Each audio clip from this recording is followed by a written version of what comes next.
Hey Cubs fans, welcome to Des Moines, Iowa. We're out here with the Iowa Cubs at Principal Park. I have next to me a very familiar face in the Cubs organization. His name is Kyle Hendricks. Kyle, how are you doing? Welcome back to Iowa. First time here since 2014. Yeah, it's been a little bit for me, but I appreciate you welcoming me back, man. It's awesome to be back. Just good to be here with the guys again. You know, I know most of the guys on this team just from spring and all that. Played with a lot of them, obviously, but good to be at Arizona, on to the next step for me, and just excited to touch the mound again and get in a game. Absolutely. So just to recap kind of your process, last game was July 22nd of last year against the Brewers. You went down, a month later revealed that you had a capsule tear in your shoulder. Can you kind of detail for fans the rehab process that's taken you to this point? Yeah, it's definitely been a process for sure. You know, there was that beginning process where we just had to figure out what was going on, you know, diagnose it, figure out our plan and how we were going to move forward. Once we got out of that, I've been in Arizona, you know, for months and through the whole winter, through spring, obviously. So really, it's gotten a lot more fun lately. Over the last month, I would say, I finally got to throw live VPs. You know, I got into extended spring training games and stuff like that. So the process really picked up, which was huge. You know, it helped a lot mentally, get back into some type of a game and facing a hitter, you know. But now to get back in a stadium, in a real game that kind of counts, you know, I'm so excited for it and just really excited for this next part of this process. Absolutely. Listen to Jed Hoyer and some others in the front office. There's been kind of a notable idea to kind of take your velocity up a little bit. It seems like maybe you've implemented some things in that rehab process to strengthen your arm. How's that changed you physically? Yeah, definitely. I've implemented a lot of new things in my routine overall, kind of revamped my routine from the warm-up that I do and implement a little bit of a weighted ball program more as a warm-up, you know, just to make sure everything's right. But if it ends up lending to a little bit of extra velocity or just extra life, I just want my stuff to get back to having some more life on it, some jump in the zone. I used to have that, you know, and it just really wasn't there last year. I wasn't able to do it physically. So that's what I'm looking for out of the ball. And if the number happens to be there on a velo, that'd be great. So do you have a velocity target? Last year you were kind of 87 on the four seam, a little bit lower on the sinker. What would you like to sit this year? I would like to be higher. I would say that. Okay, higher like than that. Whatever it was last year. So I'm trying to make progress.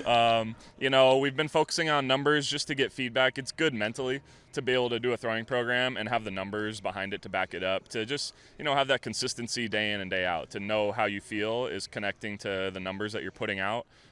So yeah, we used it more as a tool for myself. But, you know, if there's a number in there, obviously I'd love to be higher than I was. It's going to make pitching a lot easier. No doubt. Do you have a timetable, or do you understand a timetable going forward after your kind of first full season affiliate rehab appearance after tomorrow? Yeah, I would say I really don't. You know, that's kind of been the best part of this process.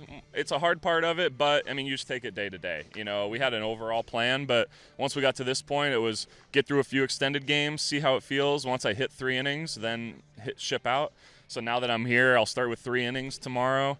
It'll be a few more after that, a few more starts for sure, but how many, I'm not quite sure. We're just going to see how it looks, how it goes, and what the numbers look like. When you eventually make it back up to the major league level, you will be the lone member of the 2016 World Series champion Chicago Cubs. Is that going to be interesting for you? This will be kind of your first time in your career where you're the last guy from that championship team on the major league roster. Yeah, that's a good point. I mean, it'll be definitely different. It'll be interesting being in a regular season game with those guys, but I think I already got past a lot of that in spring training. You know, we had such an awesome group that we brought in this year. So many veteran guys and just established big leaguers, established winners overall, guys that have won at every level they've been at. And so being around those guys, just the environment and the atmosphere that we have around this team, it's going to be unbelievable joining this group. And I can't wait to just join them and try and fit right in and just, you know, contribute, do what I do and be that consistent guy for them. But I'm just so excited for what this group itself can accomplish and how far we can go into October. Are you surprised at the start the major league team has had? Third in the league in run differential, first in the National League, a couple games above 500. They're playing really strong baseball. I think kind of throwing away those preseason projections that might have been a little more pessimistic. Are you surprised? Definitely. I'm definitely not surprised. You know, I'm one of the guys in there. So our expectations are always very high. You know, we hear some of the outside noise, but we try and block all that out, you know. So we have a little bit of a chip, and I know the boys, like I said, the caliber of guys that we brought in. I mean, we just have such good Major League Baseball players all around, and it was just how quickly we could come together, you know, how quickly we could coalesce. And, you know, it's happened so quickly. We have such good human beings at that level, too. So you can see the group has so much fun together. And when you're feeding off each other like that, winning comes naturally. Mm-hmm. How nice is it going to be to have Swanson behind you at shortstop at the Major League level? Unbelievable. Having Nico up there, too. Nico and him up the middle. Haas at first with Trey. I mean, Wiz been playing great with Madge at third. And then the outfield, I mean, they're running everything down. So, yeah, really, you want to get balls in play with that team. Balls in play, and you're going to get a lot of outs. That's going to lend itself to your craft pretty well there. I hope it does. Last question for you. How much do you miss competing?